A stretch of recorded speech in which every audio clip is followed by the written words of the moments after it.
Hello, everyone, and welcome to another episode of Lords of Limited. My name is Ben Warney, and joining me on the line, as always, is Ethan Sachs. Ethan, are you ready for some Wild of Eldraine previews? I've been looking at these cards, and I am jonesing to talk about them with you. Of course, I'm ready for the Wilds of Eldraine previews, but I feel a little shook. I feel nervous now that I didn't get any sort of title. Ethan, the ginger brute Sachs, like nothing. Yeah, nothing for me.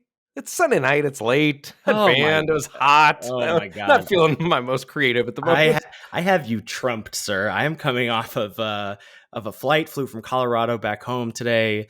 Jonah having one of the worst sleep regressions ever.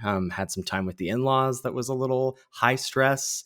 And I have to say, at the end of all that, got through the flight, got home, went to the grocery store, came home, made dinner, unpacked, all that stuff.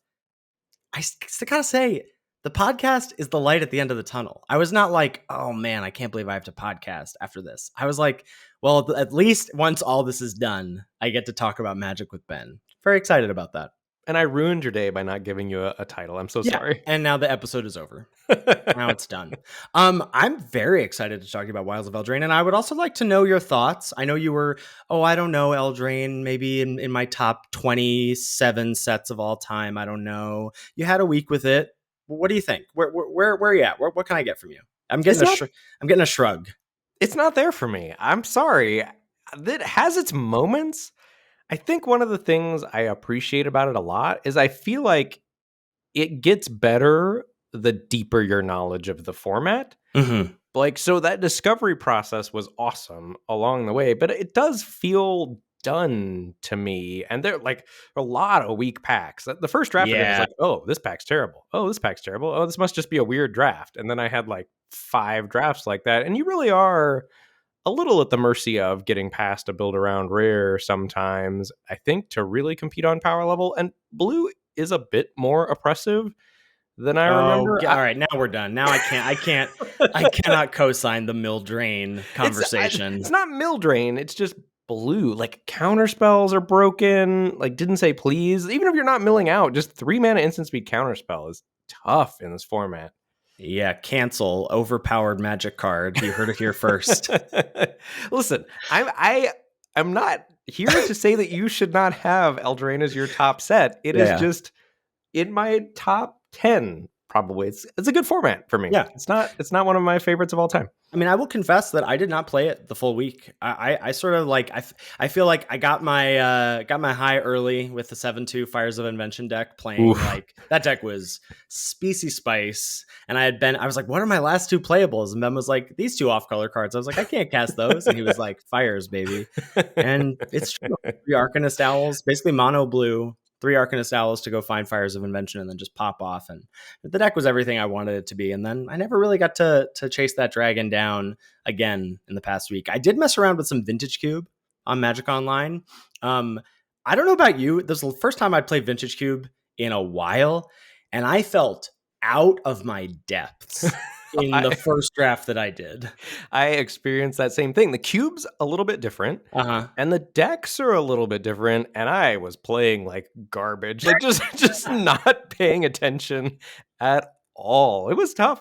I'm on my second draft. I have like 75% of a lands deck that is not really functional at all. So we're going to be on to draft 3 shortly here in the Vintage Cube. But nice. I watched LSV videos and I listened to the LR where they were talking about white, and I was like, oh yes, Vintage Cube. This is awesome. I'm coming back. I was fired up, and I just totally took a dump on my first 2 drafts. So we got to get the old Vintage Cube skills back up. Yeah, 3rd time's the charm there, and I'm charmed and hyped for Arena Cube to be coming out this week and getting prepped for the Arena Open next weekend. We have a video up on our YouTube channel of me going over the card changes. We really got scooped last week, by the way. Gotta shout that out. Yes. Just like dropped an episode that was completely out of date, like 8 months old, and then Watsy was like, here's the actual list. So we did drop a YouTube video talking about the cube changes. There's about 40% of the cards are being swapped out for some new updates, which is really exciting. So I went over those on our channel, and we will of course have that update for you once we have 3 or 4 days of playing with the cube under our belt. This week we'll drop an episode on the YouTube channel, so you want to make sure you check that out to get you prepped for the weekend. But for now, We're not talking about that stuff. We're not talking about Cube. We're not talking about OG Eldraine. It's Wilds of Eldraine preview season time, Ben. You hyped? I am hyped. All right, let's get to it. We got some housekeeping stuff, and then we're going to get into mechanics and specific cards. First things first is the Patreon page. Patreon.com/Lords of Limited is where folks can go to give back to the show if they so choose. I said it last week. I'll say it again this week. This is the time to get in on the Patreon because you get access to the Lords of Limited Discord, baby. And that's the place to be for new sets, for high stakes, high competitive stakes, Magic events on Arena, like the Arena Open coming up next week, for people breaking the cube. We already have people making predictions about their, whatever the top 5 cube cards, looking at data. I know I'm going to use the D word a couple times this episode. Looking at data from the Arena Open, which was cube 9 months ago, whatever, in December, and trying to figure out what was good in that cube. And, like I said, 40% of the cards coming in and out.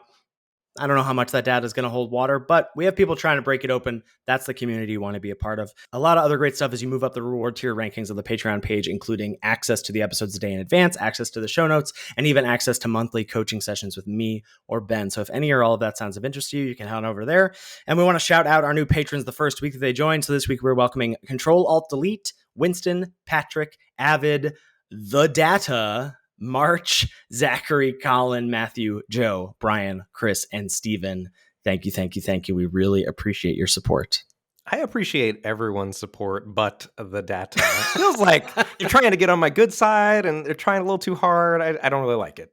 You think they're trying to get on your good side? Maybe not. Maybe they just want me to rage. I don't know. Yeah. Maybe they're getting what they want. I think it's well worth $1 an episode to needle Ben. That's what I think. Show is also brought to you by Cool Stuff Inc., coolstuffinc.com, where they got cool stuff in stock. You know what time it is, Ethan. Time to get a box. Trying to pre-order a box of Wilds of Eldraine to put in your closet, baby. You got to clear that space out, make room, do a little dusting up there. We have Wilds of Eldraine booster boxes available for pre-order, so you can know in just a few short weeks' time, you are going to have a brand new booster box to store in your closet for up to months before you open those packs. And why stop at months?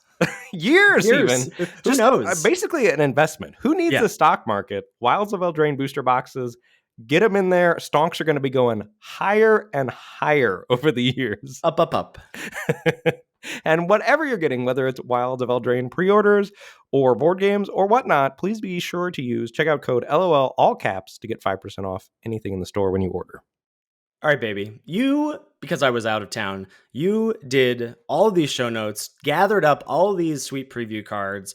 Talk to me about the mechanics that we're going to be seeing here in the upcoming set. Yeah, first up, we have the Enchanting Tales slot. And this is not necessarily a mechanic, but it's important to know that every pack is going to have a slot dedicated for this Enchanting Tales card. It's either going to be an uncommon, a rare, or a mythic. We've seen this type of thing before in previous sets, but there are 63 fan favorite enchantments of those various rarities that are going to be inserted into this one dedicated slot per pack. So you'll have one of these in every pack that you open. You'll have a chance to have 2 rares per pack, your normal rare plus a rare or a mythic of the Enchanting Tales slot. Might also be an uncommon as well. But be on the lookout for these. This format has a lot of stuff going on with enchantments, and there are some sweet build-arounds that actually I think have gotten a lot better from these Enchanting Tales in the format. Yeah. So I was thinking back, this is the 4th time we've had this, extra slot, mystical archive, Enchanting Tales, whatever you want to call them. Bonus sheet is the preferred term. What's it called? Bonus sheet. Bonus sheet. Thank you. This is the 4th time we've had the bonus sheet. So working backwards, we had them in March of the Machine, right? We had the legends, and then we had the artifacts in Brothers War, and then all the way back to Strixhaven, we had the mystical archive, the spells. And I'm a huge fan of all of those. I mean, I think Strixhaven was the one that felt the flattest for me, but mostly just because that set was like a guild set and fell kind of flat for me. But I'm a huge bonus sheet fan. I do not agree with the takes that I've seen of let's get a bonus sheet in every set, but I do think it feels special when we get one. Yeah, some sprinkles on the ice cream every once in a while. Next up, we got roll tokens. Do you know how excited I am about auras mattering, about enchantments mattering, Ben? I'm a big enchantress guy. You are a big enchantress guy, and finally you get to do it without paying the cost of putting terrible cards in your deck. Well, come on now. You know what I'm capable of. So these roll tokens are 6 different aura tokens with enchant creatures. So we'll run through the 6 and then we'll talk about how they work. So first up, we've got Cursed, which says enchanted creature has base power and toughness 1/1. Yeah, and I think the names largely imply what they do as well. So next up, we've got Monster. Enchanted creature gets +1/+1, and you would expect monsters to have Trample. Next up is Royal. Enchanted creature gets +1/+1 and has Ward 1. Then we've got Sorcerer. Enchanted creature gets +1/+1 and has, whenever this creature attacks, Scry 1. And then we've got Wicked. Enchanted creature gets +1/+1 and has, when this aura is put into a graveyard from the battlefield, each opponent loses 1 life. And then the most awkward, we have Young Hero, which is whenever enchanted creature attacks, if its toughness is 3 or less, put a +1/+1 counter on it. Okay, so anytime a creature has more than one role controlled by the same player attached to it, the creature keeps the newest role and all the others controlled by that player are put into the graveyard. And the reason we're being specific about that is because you could have, like, my creature could have a cursed token from Ben on it, and then I could put some buff on it, like the monster token, and then it would be a 1/1 with +1/+1 and trample. But if Ben wanted to put another aura token on there, another role token on it, or if I did, that would knock off the previous one owned by that player. Boom. Next up, we've got Bargain, which is a new ability that allows you to sacrifice an artifact, an enchantment, or a token as an additional cost when you're casting the spell to get a benefit. So we've got an example here in Troublemaker Oof, which is 1 and a green for a 2/2, and it has Bargain.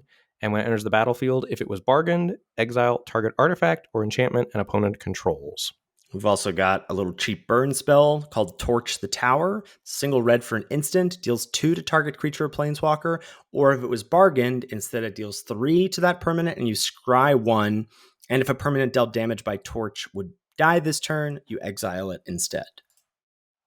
Next new mechanic is Celebration. This is an ability word that highlights abilities that care if 2 or more non-land permanents enter the battlefield under your control during the turn.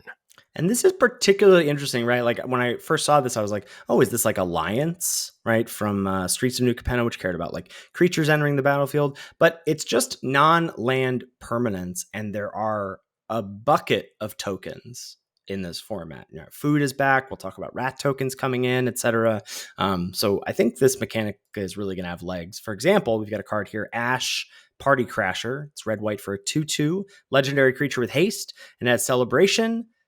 Whenever Ash Party Crasher attacks, if 2 or more non-land permanents enter the battlefield under your control this turn, you put a +1/+1 counter on Ash. And lastly, Ben, Adventure's back, baby. Returning mechanic that allows you to choose whether you are casting the adventure half of a card or the permanent half of a card. If you choose to cast the adventure first, you put the card into exile, and then you can cast the permanent half of the card from exile at your leisure. So, for example, we've got Besotted Knight here, and the adventure is Betroth the Beast. So, Betroth the Beast is a 1-mana sorcery adventure. Create a royal role token attached to target creature you control. And then Besotted Knight is a 3 and a white, 3/3 human knight. So, you can choose to cast Besotted Knight first, in which case you just ignore the Betroth the Beast adventure portion of the card. But if you cast the adventure first, you get your royal role token, and then you also at a later date can cast Besotted Knight. But worth noting, if you go to attach this royal role to a creature, like, your adventures can get fizzled, right? So if they're all instants and sorceries, and if their target goes away, the whole spell fizzles. So you won't be able to cast Besotted Knight later if that happens. Right. So if you go to put a royal role token on your creature, I kill it out from under you, Besotted Knight just goes to the graveyard, like any sort of spell getting fizzled would. Yes. All right, Ben, so they did preview season a little differently here. I feel like usually we get drips and drabs, little trickles, lots of rares and mythics spoiled first. This time we just had, boom, baby, all 10 signpost uncommons in one sheet on like day 1, I think. Yeah, it was very weird. I saw it popped in the Discord and I was like, whoa, this is awesome. Makes our job much easier. Right. So we don't have to, like, usually what happens, again, we get scooped a little bit, right? We record on Sunday. We're like, well, based on our guesses, we think blue-black might be this. And then the card is previewed Monday morning. And it's like, oh, okay, that's what it is. Great. So we don't have to do that. We have all of the information for us here. So kick things off for us with red-green. Yeah, and all of these archetypes, cool thing, is going to be based on a fairy tale, so it should feel a little flavorful as you're drafting these draft archetypes. Red-green is 4+ power creatures. We've seen that before. And the card here is a Ruby Daring Tracker, a Little Red Riding Hood. This is red-green for a 1/2 human scout. It's got haste, And whenever Ruby Daring Tracker attacks while you control a creature with power 4 or greater, it gets +2/+2 until end of turn. And it also is going to help you get out those creatures power 4 or greater by tapping to add a red or a green. Okay, I have a question for you, and I know that you're the wrong person to ask this to, but the wording here of whenever Ruby Daring Tracker attacks while you control a creature with power 4 or greater, does that mean that it does usually when it's like if you control a creature with power 4 or greater, that's a thing that like checks when it triggers and checks on resolution. Does this only check on the trigger? Like it attacks while you control a creature with power 4 or greater, it's getting +2/+2. They can't like trigger goes on the stack, kill your 4 power thing, and now you're attacking with a 1/2.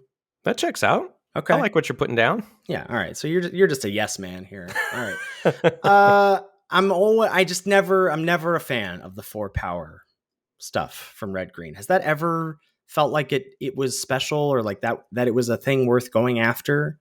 No, but it is helpful, right? That Ruby's a mana dork and a beater, right? I mean, if it's going to be good, fair. Giving it a card that helps accelerate out the 4 power things and then turns into a large aggressive monster, I mean, this is a way to make it good, I think. Yeah, I'm into that. Next up, we have White Black, which is Bargain and Sacrifice. That's my bread and butter baby. This is based on Snow White. So our signpost here is Neva Stalked by Nightmares. 2 White Black for a 2/2 with Menace. So 4 mana for a 2/2 Menace. When it enters the battlefield, you return target creature or enchantment card from your graveyard to your hand. Hello.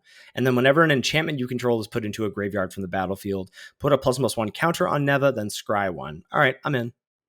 Yeah, this card does a lot. I mean, it's a Gravedigger, plus all of the auras or enchantments, and you're going to be able to sacrifice those to bargain, to grow Neva. I mean, all of the roll tokens are auras, right? Yes, exactly.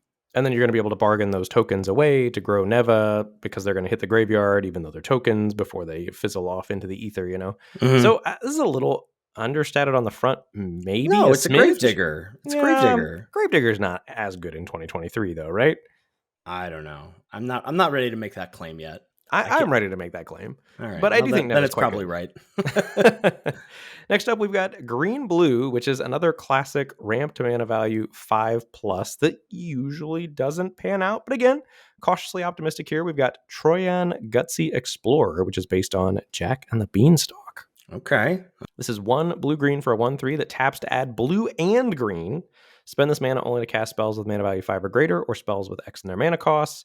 And you can pay blue, tap, draw a card, discard a card. Maybe it was too busted. Like, what makes sense in my head is if this was 2 mana.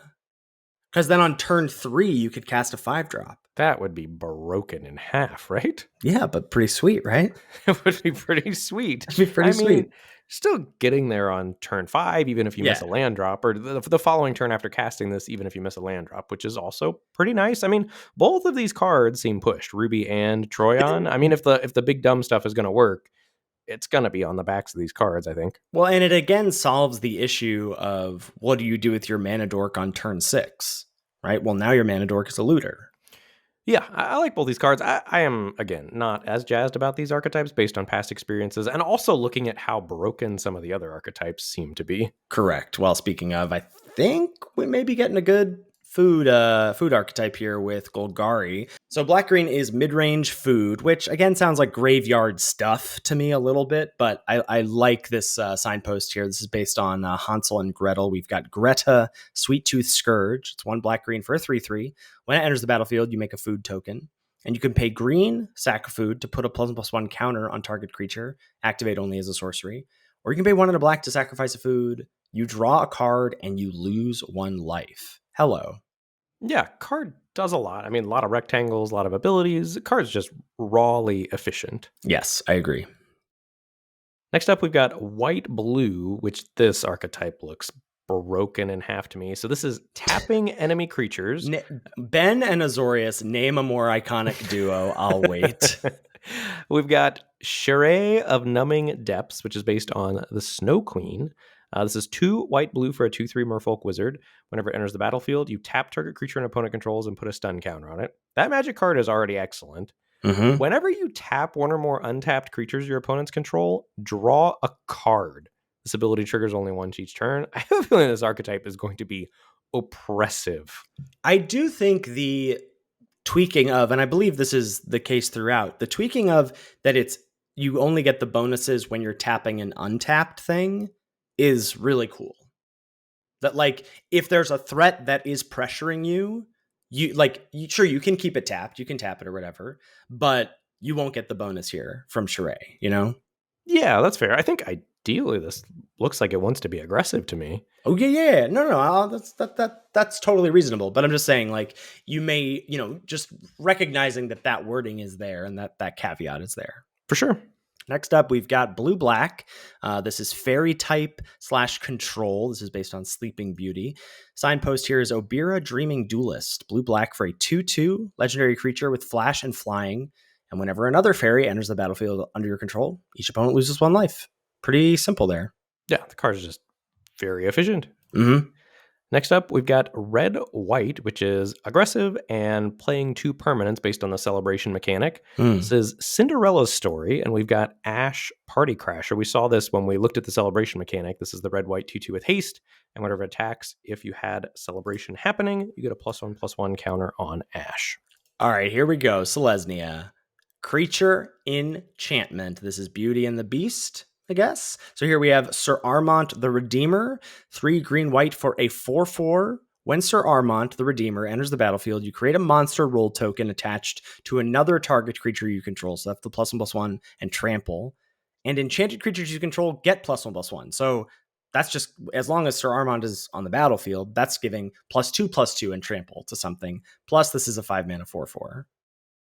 Yeah, I mean, this card's going to enable attacks the turn it comes down. Like, I would imagine you're going to want to be fairly aggressive as green-white and then slam this and then swing out with an embiggened team. Exactly.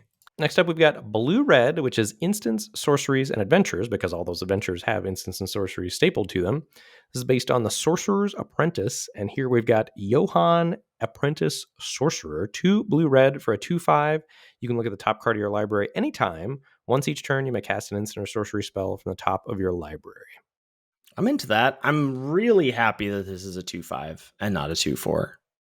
Yes, it still feels a little slow and clunky to me. I agree. Yeah, because often what's interesting about this is that this points to value, and often when we have blue-red spells matter, which just seems to be what we're doing these days, which is totally fine, those decks play out pretty tempo assertively, right? And this points to, no, I'm going to just get a ton of card advantage because I can play spells off the top, you know? Yeah, we'll have to see. And lastly, we've got black-red, which is based on the Pied Piper. This is where we have rat tokens aggro. So excited for this. We've got Totentan's Swarm Piper, 1 black-red for a 2/3. When Totentan's Swarm Piper or another non-token creature you control dies, create a 1/1 black rat creature token with this creature can't block, and you can pay 1 and a black to have target attacking rat you control gain death touch until end of turn. Ben, I've got one word for you. Rectangles. Yeah, but for this set, it's rat tangles. Ooh, I like it. All right. I mean, this is just everything I want to do. Just want little guys. This archetype looks crazy good. Crazy. You good. Already have. It sounds well like you've already got you're into white blue. You're into black red. Anything else that looks like pushed to you based off these spoilers? I want these takes. It's hard to say based off the spoilers. We haven't seen many bargain cards previewed yet for white black, so hard to know there. Down on red-green and blue-green based on past experience, but maybe those uncommons are enough to pull them over the top. Black-green food looks solid, but it just depends on how easy it's going to be to make food tokens. We haven't seen a ton of previews yet there, so I guess TBD. Love the white-blue uncommon, love the black-red uncommon.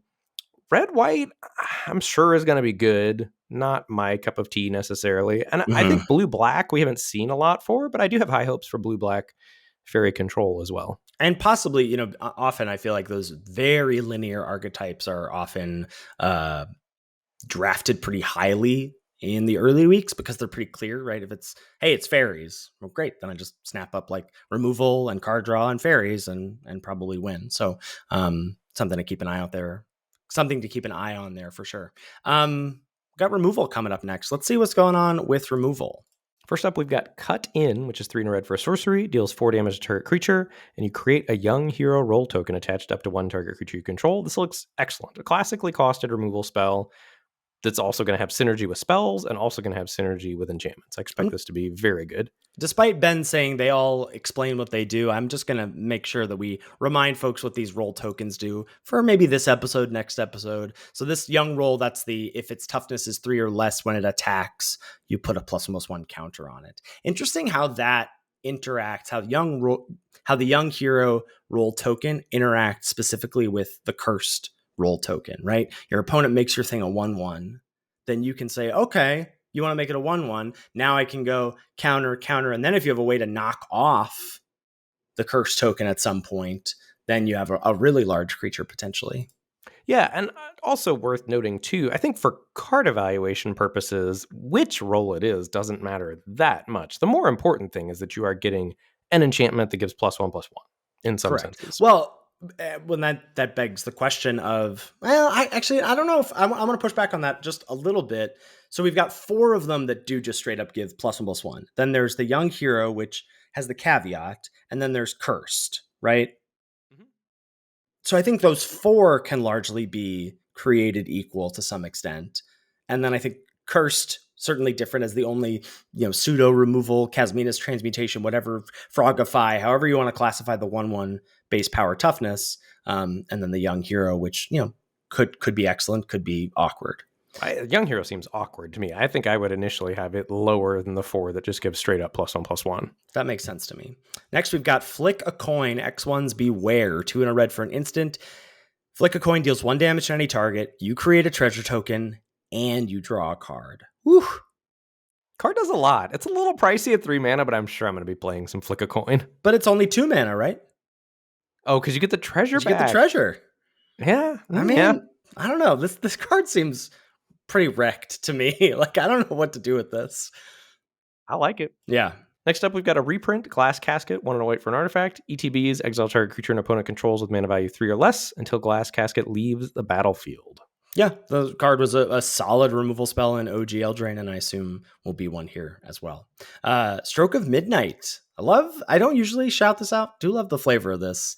And it's a pretty dang good removal spell too. 2 and a white for an instant. Destroy target non-land permanent. Its controller creates a 1/1 white human creature token.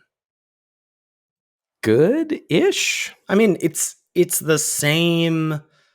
It's whatever. It's Raven form. It's a Frogify kind of, right? Like, it is turning a thing into a 1/1, which is always like better for your opponent than you think. I do think instant speed, destroy target non-land permanent probably makes up for that. But that's what I'm saying, yeah. Because classically this effect has not been good, but I think this is versatile enough that it probably is. Correct, yeah. Next up, we've got Bitter Chill, like this card. 1 and a blue for an enchantment aura, enchant creature. When it ETBs, tap enchanted creature. So going to slot right into that blue-white deck. This is uncommon as well.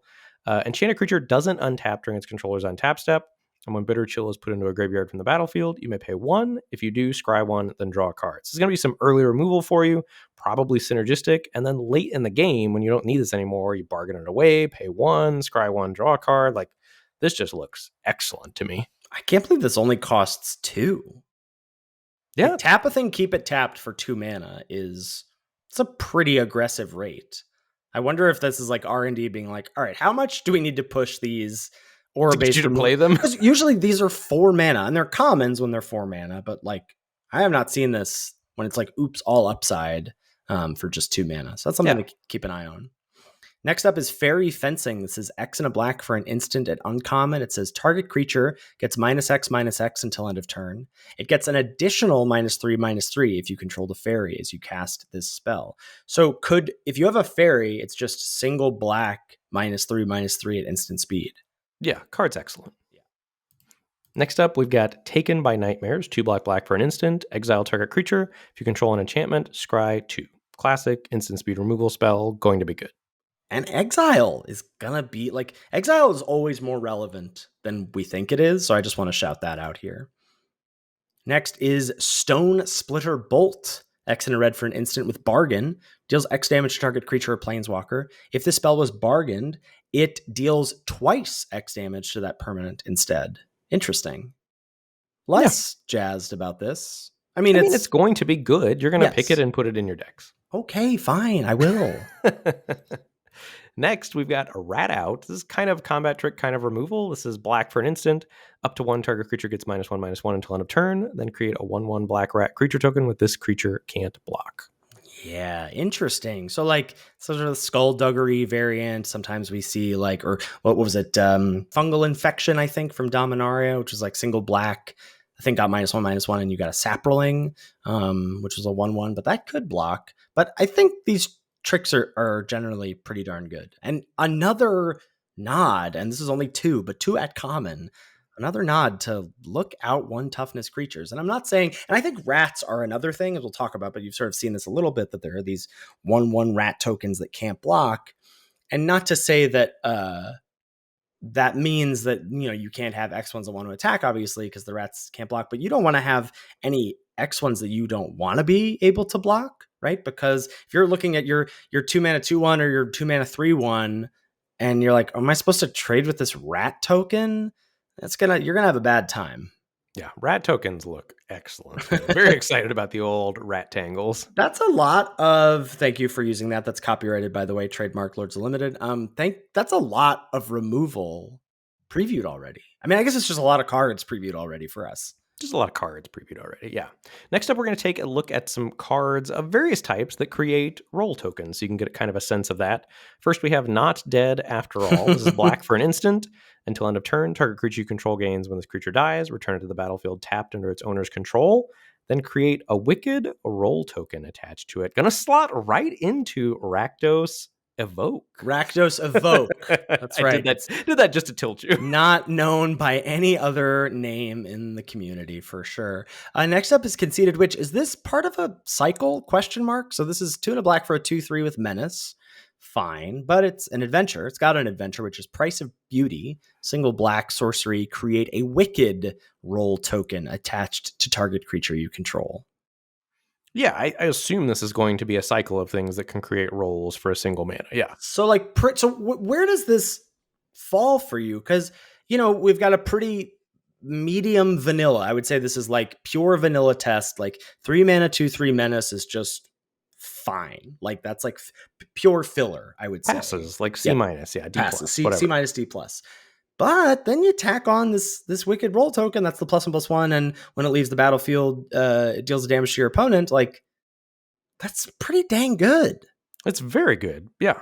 It's very good. I would say C+. This is going to be a high synergy card in decks that care about the rolls. Yeah, I agree. Next, we've got Living Lectern. This is 1 on a blue for an 0/4. You can pay 1, sacrifice it to draw a card. Then you create a sorcerer role token attached up to 1 other target creature you control. Activate only as a sorcery. So those sorcerer rolls are +1/+1, and when it attacks, you scry 1. If this were on our great or garbage segment, where would you put this? I almost put it there, but I decided it was garbage. Okay, yeah, that's and not particularly interesting. Not interesting to talk about. Sounds good to me. Next, we've got Return Triumphant. 1 and a white for a sorcery. It says real recommission vibes. Return target creature card with mana value 3 or less from your graveyard to the battlefield. Create a young hero role token attached to it. Okay, this is gonna be good, right? Like, especially if you're targeting a 3-drop and it's gonna have +1/+1. Not necessarily. Mana? Oh, right. It's the stupid young hero role. Yeah. Maybe not. All right. I'm less jazzed about this. I just think you gotta recalibrate. You gotta work hard. Young hero, you just gotta work hard. Just dump. You can't do it with this, but get some young hero role tokens on some rats. Baby, you got a stew going. Yeah, but rats are going to be black red. They're not going to be living this white life. We're not going to have a holy rats. I don't know. The black white's going to have some rats. I suppose, yeah. It's a sacrifice to bargain away. You're going to bargain away your precious rats. You know I am. You know I am. Next up, we've got Charmed Clothier. Is that how you say that? Clothier? I think it's Clothier.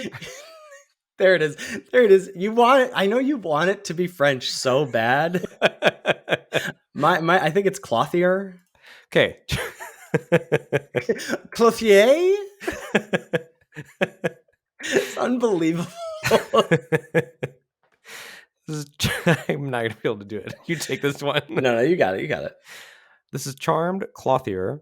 4 and a white for a 3/3 flyer, and whenever it enters the battlefield, create a royal roll token attached to another target creature you control, which gives it +1/+1 and ward 1. Man, these are, I guess that's just good, right? Is it? It costs 5 mana. So I'm trying to compare it to... This is not good. Okay, sir, let me finish. I'm trying to compare it to, there's the 5 mana 3/4 flyer in Bro that was a soldier, and it put a counter on a soldier. But this just puts a counter on anything. Plus the ward 1. I mean, ward 1 is this late in the game probably not that relevant, but like, not nothing. Don't love this card. All right, doesn't love it. Ooh, next up we've got Cursed. Ben, what is this? Is this Courtier? Courtier? Cursed Courtier. This is 2 and a white for a 3/3 with lifelink. Wow, 3 mana 3/3 lifelink, but it enters the battlefield. But when it enters the battlefield, you create a cursed roll token attached to it. Okay, so that means it's just a 1/1. So you're making a 3 mana 1/1 lifelink. But the next time you put a roll token on it, it knocks off the cursed roll token. And then it will just be, I mean, in theory, like a 4/4 lifelink.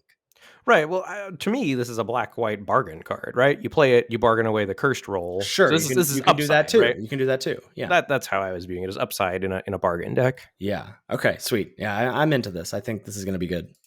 Next up, we've got Embereth Veteran, which is red for a 2/1, and you can pay 1 and sacrifice it to create a young hero roll token attached to another target creature. So that's interesting, because oftentimes, like, we think of these, whatever, Savannah Lions variants, 1 mana 2/1s and limited as like, like how often is this? And again, we're talking about how 1 toughness creatures are kind of a liability, or they're on watch a little bit in this format. But it's interesting that then once it does become that way, you can go, all right, I'm going to drop this somewhere else. And you can do it at instant speed, so you can respond to removal, but it's not like the threat of activation is here, right? Because of the young hero roll token only triggering on attacks. Also full of flavor, right? The veteran sacrificing himself to be the idol for the young hero that he leaves behind. Next up, we have Monstrous Rage. Single red for an instant. Target creature gets +2/+0 until end of turn. Create a monster roll token attached to it. So that's going to be +3/+1 and trample for a single red at instant speed. Oh, thank God. I just saw that this was uncommon. Yeah, this card is incredible. Wow, that's brutal. Single mana for that? Yeah. Oof. Similarly, we've also got Royal Treatment, which is single green for an instant. Target creature you control gains hexproof until end of turn. Create a royal roll token attached to that creature, which is +1/+1 and ward 1. Another beating combat trick for 1 mana. Yeah. Wow. Push. All right. Can we chat about things caring about enchantments going to the graveyard a little bit? Let's do it. So, Dutiful Griffin, 3 white for a 4/4 flyer. Okay, 5 mana 4/4 flyer. And you can pay 2 and a white, sacrifice 2 enchantments, return Dutiful Griffin from your graveyard to your hand. So it's not quite bargain, right? But it does let you sack those roll tokens, especially if they're cursed. Now, I can't sack. No, right? I can't. You can't sack your opponent's cursed token. Okay. Correct. Yeah. Okay. I don't love Dutiful Griffin. I think it's a little expensive. Are you out on 5 mana 4/4 flyer? I mean, it's fine. It's good, big, buddy. It's big. That's big. What do you give this? It's a C+, right? It might be a B-. I'm going C+ for now until proven otherwise. Wow. What is this? How have our roles reversed? Next, we've got Knight of Doves, 2 and a white for a 1/3 knight. Whenever an enchantment you control is put into a graveyard from the battlefield, create a 1/1 white bird creature token with flying. Sign me up for this one. This is all like this trinkety. I know this is just all I ever want to do. The black-white trinkety auras go into the graveyard for minimal value. Just spin your wheels and work so hard for those bird tokens. Please get me a bird. Please make me a rat. Like, I just can't wait for these cards. Speaking of make me a rat, I think we're on the same page here. I saw your tweet today and I was like, yep, I'm in. I was already in when I read this card the other day. Warehouse Tabby, single black for a 1/1 cat at common. Whenever an enchantment you control is put into a graveyard from the battlefield, create a 1/1 black rat creature token with this creature can't block, and you can pay 1 and a black to give the Tabby Death Touch until end of turn. Like, is this broken in half? That's what I want to know, because I think it is, but I'm also worried I'm overrating it. No, I mean, the thing that scares me about it is that it's an X1 currently, an X1 that I care about, but like, I just want oops all Tabbies and go to town. Like, because it's a common, right? That's like, what you're I'm going to be able to about. have like 3 of these on the battlefield and then sack an enchantment and get 3 rats. Yes, that's exactly like for 1 mana invested. Like, it's just so hyper efficient if you build around it. Yes, that's what I think. I don't know if, the fact that you think that and I think that, again, is that the Lords of Lebanon echo chamber? Is that us both just like being on the same page about this card being busted? I'm guessing that it's definitely more the latter than the former, but this is the kind of thing I want to be on the lookout for, right? One of my takeaways from Brothers War was like, what are the common build arounds? And this seems like a common build around to me. Well, and also imagine being like red-green 4 powers or blue-green casting spells mana value 5 or greater while your opponent is this rawly efficient with a 1 mana warehouse Tabby. This just really scares me. Like, I think Swamp Tabby on the other side of the battlefield turn 1 is just going to make me go, oh no. I know. That's what I think too. Yeah. Lastly, we've got Ashiaks Reaper here. 3 and a black for a 3/3 Nightmare. Whenever an enchantment you control is put into a graveyard from the battlefield, draw a card. There's a lot of cards that are this way that are 3/3s for 4 mana that are like have pretty good payoffs. And I'm wondering how the bodies are going to hold up. Mm-hmm. Well, I mean, it's tough, like, especially if you are activating on that burn spell, the single red would torch the tower. If you're getting bargain on that, then you're just paying 1 mana to kill that. It's a huge tempo swing. No. So yeah, definitely have to be on the lookout there. And then an oldie but a goodie, a classic Enchantress card. We got Tanglespan Lookout. 2 and a green for a 2/3 satyr at uncommon. Whenever an aura enters the battlefield under your control, 3 beautiful words, draw a card. All right, that takes us on to the few bargain cards that have been previewed so far. First up, we've got Back for Seconds, which is 2 and a black for an uncommon sorcery with bargain. Return up to 2 target creature cards from your graveyard to your hand. If this spell was bargained, you may put one of those cards with mana value 4 or less onto the battlefield instead of putting it into your hand. I mean, I have no idea. Like, we don't know, right? We don't know how easy it is going to be to enable bargain, right? Because it can't just be, you can't just sack a creature, right? It's got to be something special.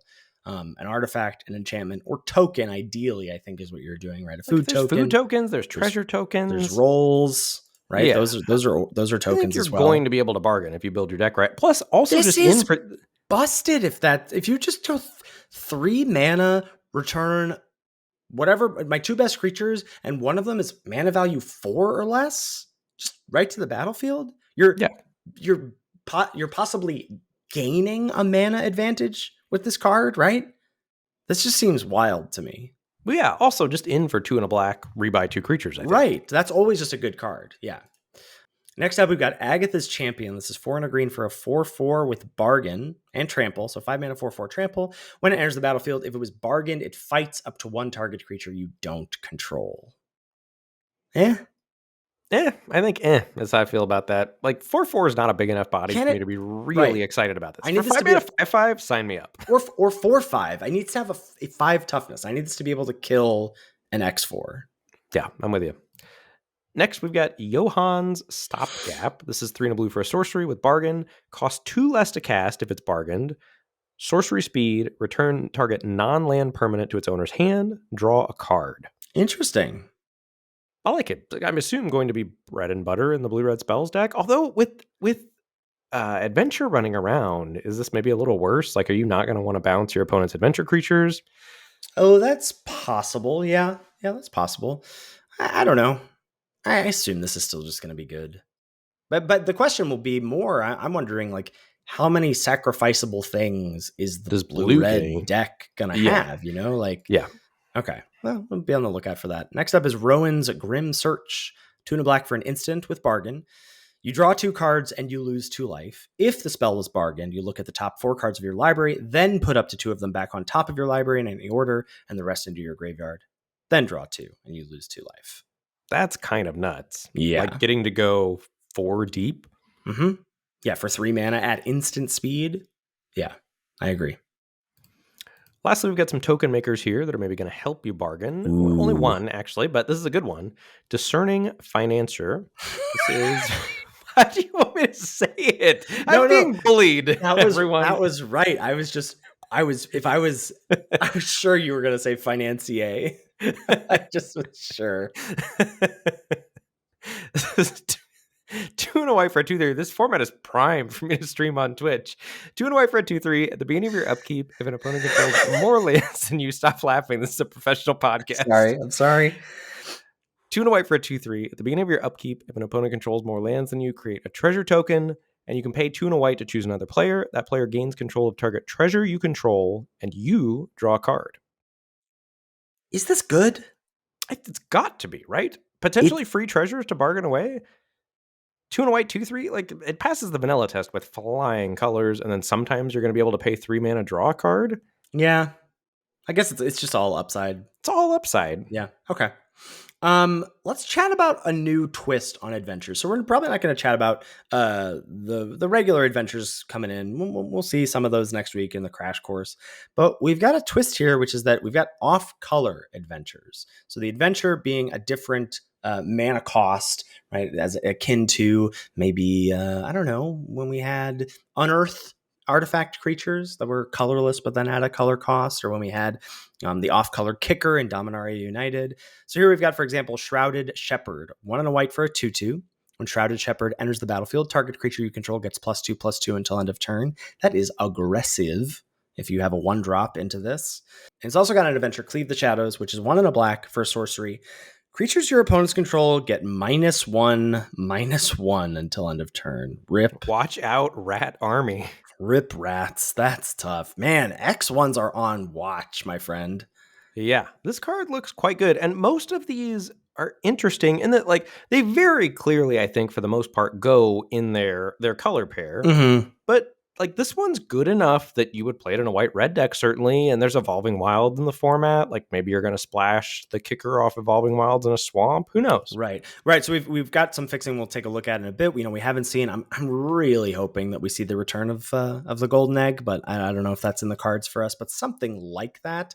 But fixing in OG Eldraine was pretty good. If you saw this in Pack 1 or Pack 2 and you wanted to splash this, you could probably cobble together a reasonable way to do so. What I really like about this, and I don't know if the rest of these are the case, but what I love is that this is just, the idea here is these two spells are different are good in such different game states, right? Like, I'm on the play, I curve out 1-drop into Shepherd. Awesome. I'm on the draw, my opponent goes X1, cool. I get to drop Cleave the Shadows, right? Like, it's very, very good that these are both great, but in very different circumstances. For sure. Next up, we've got Frolicking Familiar. This is 2 and a blue for a 2/2 flyer. Whenever you cast an instant or sorcery spell, you get +1/+1 until end of turn. So kind of prowess-ish there. The adventure is Blow Off Steam, red for an instant, and it deals 1 damage to any target. This is Bone Crusher Otter. More X1 hate as well. Yeah, more X1 hate. Good gracious. I'm into it. I wish it did have prowess, but maybe that wouldn't have been busted with the roll tokens because those aren't being cast. Yeah, I wish this did just have prowess. Why no prowess? Next up, we've got Threadbind Click, 3 and a blue for a 3/3 flyer. A lot of chat about this in the Lords Limited Discord. 3 and a blue for a 3/3 flyer, so Phantom Monster, hello. And then the adventure is Rip the Seams, 2 and a white for an instant, destroy target tapped creature. Yeah, there was a lot of conversation that was saying this was going to be overrated, and I was like, "Yep, sign me up. It's going to be overrated." This guy right here. Yep, overrated. I really like this card, especially. I liked it before I knew that white-blue was like trying to tap your creatures. I mean, like, this just looks like it slots right into me. Yeah, I think this card looks excellent. Next, we have Callous Sellsword. This is 1 and a black for a 2/2. It enters the battlefield with a +1/+1 counter on it for each creature that died under your control this turn. And it's got a sorcery, Burn Together, red for an adventure. Target creature you control deals damage equal to its power to any other target, then sacrifice it. So it's like a fling, but it's sorcery speed and can be fizzled, right? Yes. Because the thing deals damage, then you sacrifice it rather than as an additional cost to cast it, sacrifice it. Yeah. But still, I think I like this together, right? The cheapness, the idea is that you're doing one then the other. Yeah, that seems like a reasonable card to me. Yeah, totally fine. Throwing some rats at your opponent, baby. Love to do it. Next is Picnic Ruiner. 1 and a red for a 2/2 Goblin Rogue. Whenever Picnic Ruiner attacks while you control a creature with power 4 or greater, Picnic Ruiner gains double strike until end of turn. Okay. And it's got an adventure, Stolen Goodies. 3 and a green for a sorcery. Distribute 3 +1/+1 counters among any number of target creatures you control. I usually hate those kinds of effects, but tacked on to a 2-mana 2/2 that potentially will be a 2-mana 2/2 double strike when it attacks. And now you're kind of selling me. I mean, I still don't know if this is in like B range, but probably this is Sauroform hybrid, right? Good early, good late. It's not quite as good as Sauroform hybrid, but that's not a bad comparison, honestly. I mean, that you could play on 2 and then always grow into a 6/6. This you have to draw late to get the benefit, but I mean, it's a modal 2-drop. It's good. Yeah, okay. We got some adventure payoffs, only a couple to take a look at. First up is Chancellor of Tails. Boy howdy, 3 and a blue for a 2/3 Fairy Advisor, so types matter here. It's a 4-mana 2/3 flyer. Whenever you cast an adventure spell, you may copy it. You may choose new targets for the copy. So this is just Lucky Clover attached to a creature. Way worse than Lucky Clover, though, right? Oh, I think it's way better. Do you really? I really disagree. It doesn't come down until turn 4 and dies to removal. It's so much easier to interact with, and it comes down later in the game. The flip side for my argument for why it's better is that, and especially coming off the week of playing Eldraine, is that you had to have a minimum number of adventures to feel like you could justify Lucky Clover in your deck, right? And so for folks who don't know, Lucky Clover is just a 2-mana artifact that has this text, right? Whenever you cast an adventure spell, you copy it. And so you had to have either they had to be really good or you had some way to get it away or something if it wasn't good in your opener, or you had to have 6 adventures in your deck for Lucky Clover to be good. Chancellor of Tails, you can be like, I got 3 adventures. I can play this. Sure, yeah. So I think Clover has a higher ceiling, lower floor. This has higher floor, lower ceiling. 100%. Yeah. Yeah, I would buy that. Yeah. And then what's the other payoff we've got here? Howling Gale Fang. This is 2 GG for a 4/4 Vigilance, and it has haste as long as you own a card in exile that has an adventure. That's pretty dang good. Yeah, 4-mana 4/4 Vigilance sounds real good to me. 4/4 haste for Vigilance haste. Yeah, Vigilance haste. Yeah, the card's going to be a beating. Yeah, that's a really cool card. Okay, sweet. All right, next up, we're moving on to some celebration cards. First up, we've got Grand Ball Guest, 1 and a red for a 2/2 common, and it gets +1/+1 and trample as long as you celebrated this turn. Okay. No, I don't like that.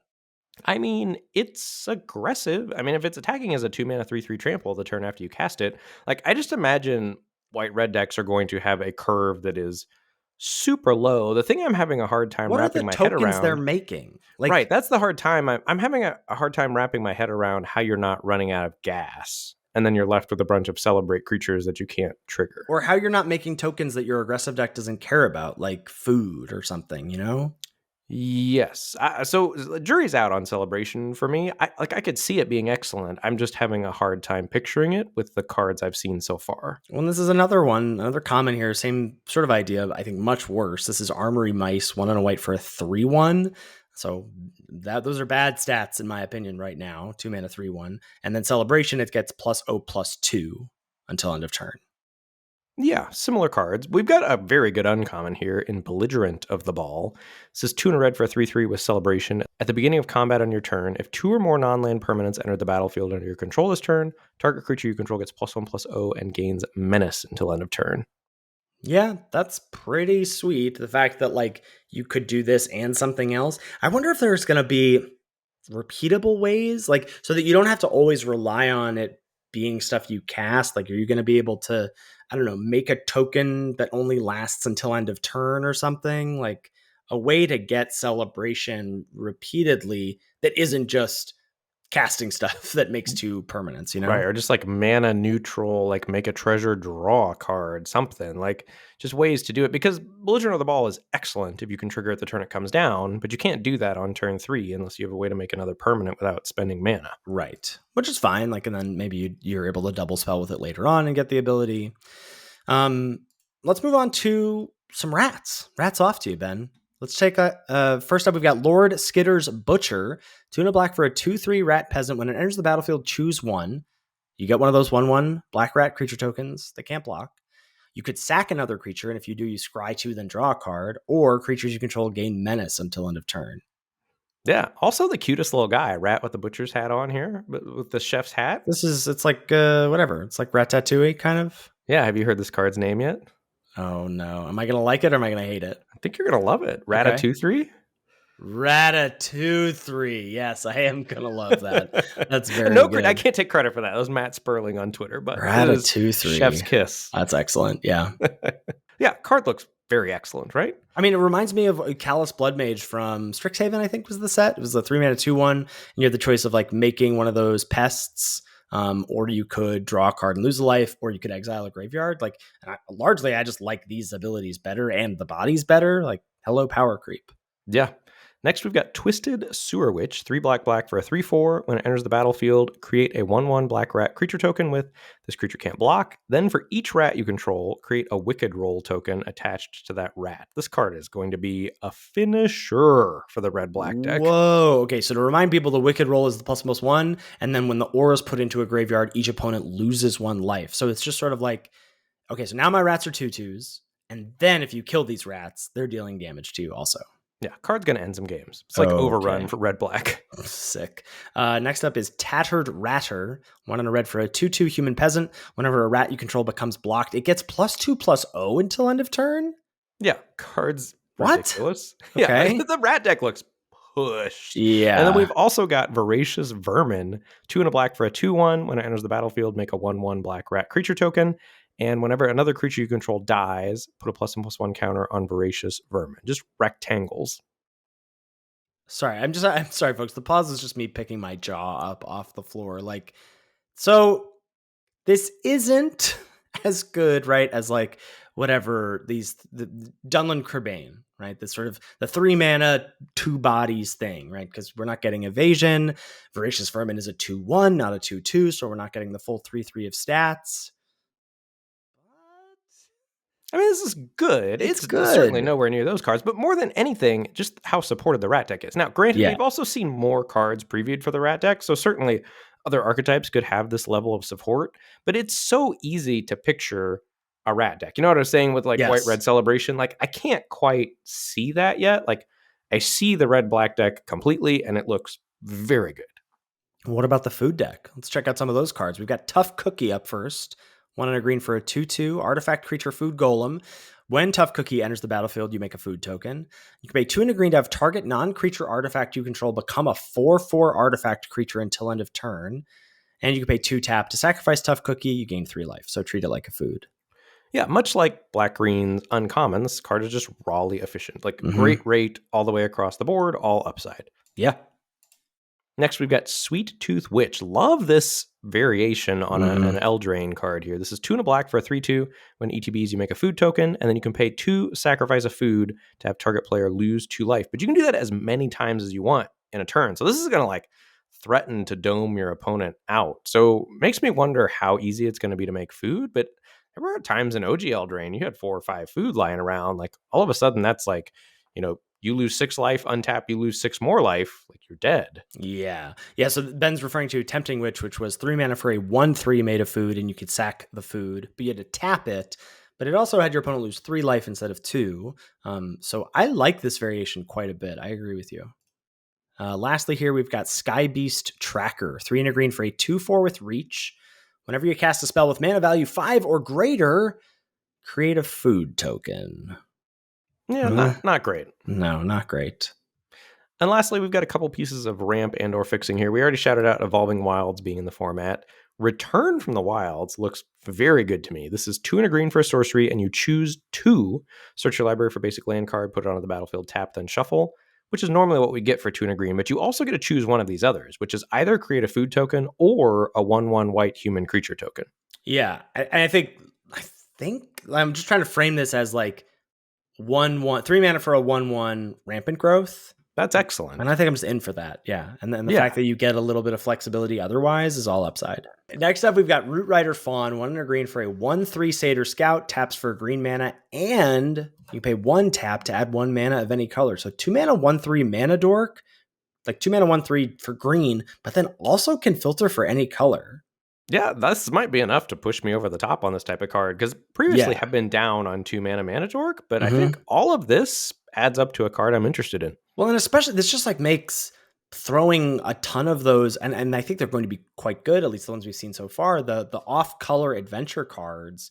You feel so much better about just throwing those in your deck when you've got just one Root Rider Fawn, you know? Like, just like, hey, I might be able to cheese this out.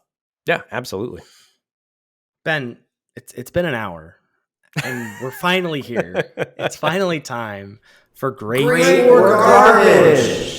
We've got quite a list. This might be one of the longest Great or Garbage lists we've ever had. I mean, the people have demanded more. And if you're new to Great or Garbage, the rules of the game are They're quite simple. They're sort of it's in the text of the title. Text. Yes, you have to choose. Is it great or is it garbage? No copping out.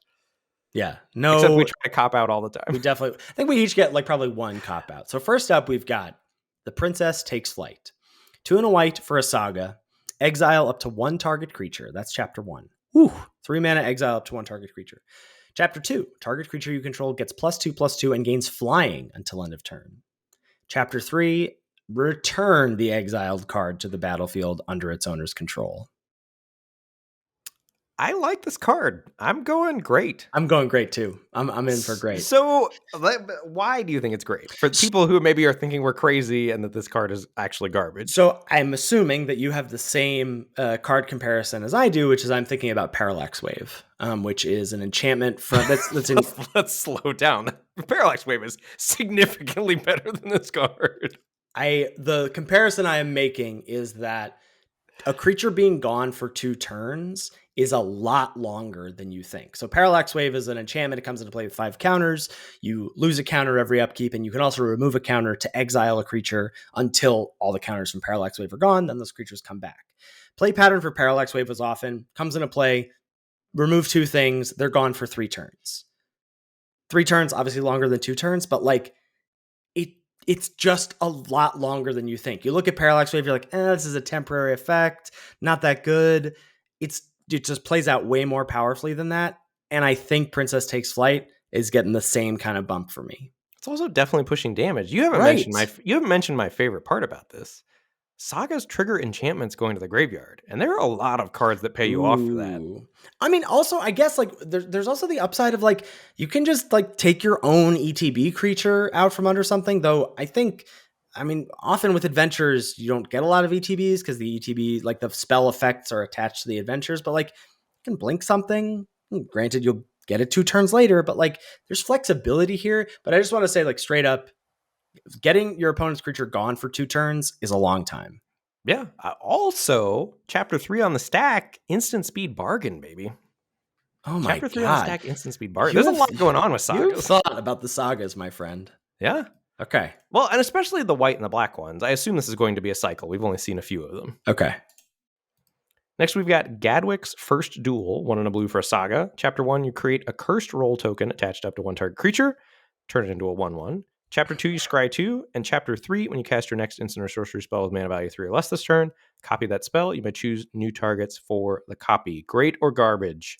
I say great again. I say great also. This looks like 2 for 1, 3 for 1 territory. Well, and you're turning something into a 1/1, which is Frogify, but then presumably you're copying a removal spell with a 3rd chapter, ideally, or maybe some sort of card advantage spell. You're also getting a little card selection there.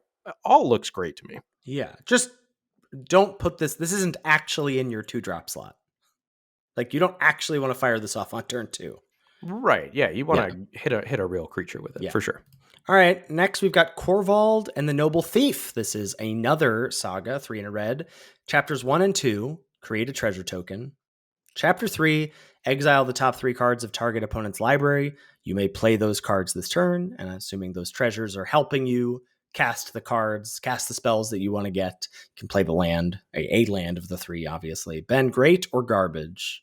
I'm going garbage on this one. Not a fan. Me too. This is really slow. I was trying to think. I was just like, man, if like Oath of the Grey Host was too slow, and obviously again, like different formats, blah, blah, blah. And I loved Oath of the Grey Host, but it was like you just always felt like it could just, please, could you just let me maybe untap with the 3/1/1s? Like, I don't know if you can even do that with Corvold, because you aren't like, at least at the light at the end of Oath's Tunnel was you knew you were getting those 3/1/1s. You don't even know what you're getting. You don't even know what you're getting with Corvold and the Noble Thief. I'm going garbage. All right. Next up, we've got a spicy one. Ego Drain. This is black for a sorcery. Target opponent reveals their hand. You choose a non-land card from it. That player discards that card. So Thoughtseize. If you don't control a fairy, exile a card from your hand. Great or garbage? Garbage. It's going to be great in the fairies deck, right? In blue-black? I feel like this will be a card you are happy to play at least one of in blue-black. I guess I just have no idea what, like, is this I don't know, 14 fairies? Like, how many fairies are you going to have? It's just, I don't know. I just hate these effects in limited usually. Well, but imagine the play pattern of like turn 2 fairy, turn 3 another 2-drop fairy plus Ego Drain. Like, your opponent is going to feel it, right? You've disrupted their curve presumably with the Ego Drain. You're like adding to the board. I think this being 1 mana, take the best card out of their hand if you're a fairies deck seems quite strong to me. Okay. So I'm gonna go great with the knowing you're only ever playing this in blue-black. Yeah, and probably a reward for being blue-black, right? No, because no one else at the table wants this. I could buy that. Yeah, maybe you just get it super late if you're the only fairies drafter at the table. Yeah, that seems pretty good. Speaking of fairies, we've got Fairy Dream Thief, single black for a 1/1 at uncommon with flying. When it enters the battlefield, surveil 1, and then you can pay 2 and a black, exile Fairy Dream Thief from your graveyard. You draw a card and you lose a life. What is the question here? Why is this great? I just didn't know where else to put it. Oh, okay. we should have put this on the cards to maybe not discuss. This card's great. Okay. Next, we've got Knight of the Sweet's Revenge. This is 3 and a green for an enchantment. When it ETBs, you make a food token. Foods you control have tap to add a green, so they help you pop this off. Its ability is 5 green, sacrifice it. Creatures you control get +X until end of turn, where X is the number of foods you control. Activate only as a sorcery. I'm contractually obligated to say great for this card. Really? No. I don't think it's gonna play out as great, but I want it to be great. I'm going to treat it as such in my first drafts of the format. This is garbage. I think this is worse than the 3/2 that can sacrifice a food to do 2 damage to the opponent. Those are like, sure, those are just very different cards, but sure. I don't know. I mean, so the world where you can double spell with this, and that's the thing, like, I don't know yet. Like, are we getting like, oh, is this Firesome Invention? You're kind of selling me now. Like, does green have whatever is like Argothian Opportunist in this format? Is like 3 mana 3/2 make a food token. All right. And then you curve into this, and then you play a 2-drop. Like, yeah. And then you untap and you're like 6 or 7 mana. Okay. Kind of gross. And then it's also an overrun at some point. All right, you're selling me. I'm coming around. I'm great. Next up, we've got 3 Bowls of Porridge. 2 mana for an artifact food. You pay 2 tap, choose one that hasn't been chosen. 3 Bowls of Porridge deals 2 damage to target creature. Tap target creature. Sacrifice 3 Bowls of Porridge. You gain 3 life. I'm out. I think this card's garbage. I don't want any of these 3 effects for this much mana. Sir, I guess you're right. I don't know. There's so much. It seems like a terrible Scalding Cauldron, and Scalding Cauldron was not great. Yeah, you're right. Wait. No, I take it back. This card's great. Yeah, you get to do all 3 things. You get to do all 3. I read this wrong. But they are expensive. So you're paying 8 mana, obviously in installments, for 3 pretty small effects. Yeah, I think I think I want to go back to your initial my initial impression. I think it's garbage. Yeah, I still think garbage, but it's got my curiosity piqued. Okay. All right. Next, we've got Edgewall Inn. Easiest great ever, I think, maybe. Yes, right? Like, again, why is this on the list? Because it doesn't have a home anywhere else. I guess it could have gone in the fixing section. Could have gone in fixing, yeah. It should have gone in the fixing section. Okay. Sorry. That's okay. But this card is great. We'll read it to you instead of just gushing about it. No. You have to know what this is already. Land enters the battlefield tapped. When it ETBs, you choose a color. tap to add 1 mana of the chosen color, and you can pay 3, tap, sacrifice it, return target card that has an adventure from your graveyard to your hand. The question I have for you, is this going to be one of the best uncommons in the set? I would game think... in hand win rate, 17 lands. Is this going to be top 5, top 10? You're not allowed to ask that question, actually. I'm going to say no, just because usually colorless cards don't get that high because too many people play with them and lower the win rate. Right. They're just like, people take them and like, you just, I didn't end up with any adventures. Like, okay, well, what the heck is wrong with, I don't know. Like, maybe this ends up top 10. It's hard for me to imagine if like the set is powerful, not taking this out of most pack. Like, unless my rare is busted, like I'm just taking this, right?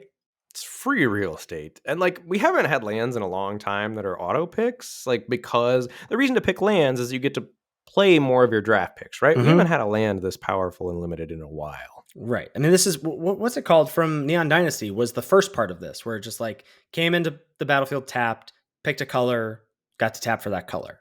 Like, that's just good. Yeah. And then, then it's just not even just a spell, it's a double spell. It's an adventure. So good. Next up is Eerie Interference. This is 2 and a white for an instant. Prevent all damage that would be dealt to you and creatures you control by creatures until end of turn. I love this card. Does that make me terrible? That does, in fact, make you terrible. This is garbage, right? This is Safe Passage. Isn't this just Safe Passage? Like, yeah, but I love Safe. Worse than Safe Passage too. But hold on. There was a. I wish if I had done any homework and not just dealt with a crying baby all day, I could have made this comparison. There was a more recent card that overperformed, I think, or maybe it woefully underperformed. I'm trying to figure out like when, because there was a while where Safe Passage, which was like 2 and a white, your stuff has protection from your opponent's stuff until end of turn or whatever. There's a while where that was really good. And then it was just terrible. I like this card. I just am imagining the dream scenario, where your opponent attacks out and then you block everything and you blow them out. Like, but that just doesn't happen that often. I know it doesn't happen, which is why this is probably garbage, but I am attracted to this type of card. I can't help myself. Okay. I can't stop you. I am going to say garbage, though, I think, but I want it to be great. Have some guts. I said I'm contractually obligated to give Knight of Sweet's Revenge a great. It sounds like you might be contractually obligated here. My head says garbage. Okay. My heart says great. Next, we've got Break the Spell. White for an instant. Destroy target enchantment. If a permanent you controlled or a token was destroyed this way, draw a card. I say garbage. Really? I don't know, man. So low impact, such a low cost. But for a low effect. Like, so the most common way you're getting what you want here is destroy a roll token, draw a card. Right? Yeah. That's the most common way you're going to replace this with a card. Yes, I think that's reasonable. But then there's also that whole cycle of 63 busted enchantments that, like, this is main deck answers for at low cost, right? Okay. That's fair. Yeah, maybe this is just like, okay, the floor is people are going to have roll tokens. Yes, that's my take on it. And so I think as a result, I mean, it's not like great, but it's not garbage. Like, I think this is much more playable than it looks because of the enchantment slot. So I think that means it lands on the side of great, but with the caveat of like, you basically just want one. Like, probably you're in a spot where like your white decks want one, but not more than one. Yeah, that's how I feel about it. Okay. Next, we've got Ice Out. This is 1 blue for an instant. Counter target spell, and it's got Bargain. Costs 1 less to cast if it's bargained. Man. Break ice in case of emergency. Saramon's Trickery and Didn't Say Please have just got you all hot and bothered for cancels. I'm not. I don't hate this card. I don't think it's great. I'm giving it a garbage. This is garbage. I'm giving it a garbage, but I think it's playable. Because the thing, like, I don't think the thing about cancel in limited is that it's 3 mana versus blue. like 1 blue versus blue, I don't think is the thing. I think it's like, I just need a little bit of, I just need that 1/1 amass.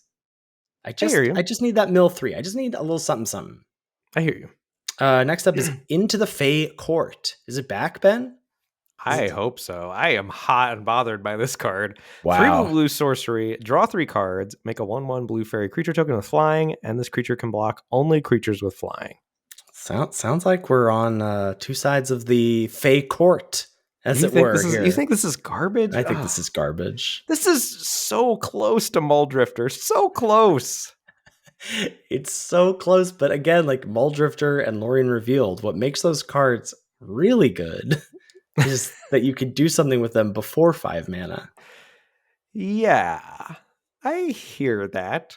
I still am going to go great on this card. This card seems powerful. I wish the flying fairy could block. Yeah. Like large ground creatures. Then I would feel confident in my great evaluation. I think so. And I think it stands, this is my heart saying great, but I'm going to go great. I'm contractually obligated. There we go. There it is. Next, we've got Hopeless Nightmare. A lot of scuttle about this in the Lords Limited Discord as well. Single black for an enchantment. This is a common. When Hopeless Nightmare enters the battlefield, each opponent discards a card and loses 2 life. When Hopeless Nightmare is put into a graveyard from the battlefield, scry 2, and you can pay 2 in a black to sacrifice Hopeless Nightmare. This card is great. Yeah, like the fact that black at common has 2 broken 1-mana plays in this and the cat, Tabby. Ooh, I mean, the comparisons of like, this is sort of a love child of Virus Beetle and Okiba Reckoner Rage, right? It's pretty apt, right? They discard a thing, they lose 2 life, but then you got all that synergy of like, this is a thing you could bargain, or like this also, when you sacrifice it, this is an enchantment going to the graveyard. Like this just is like check.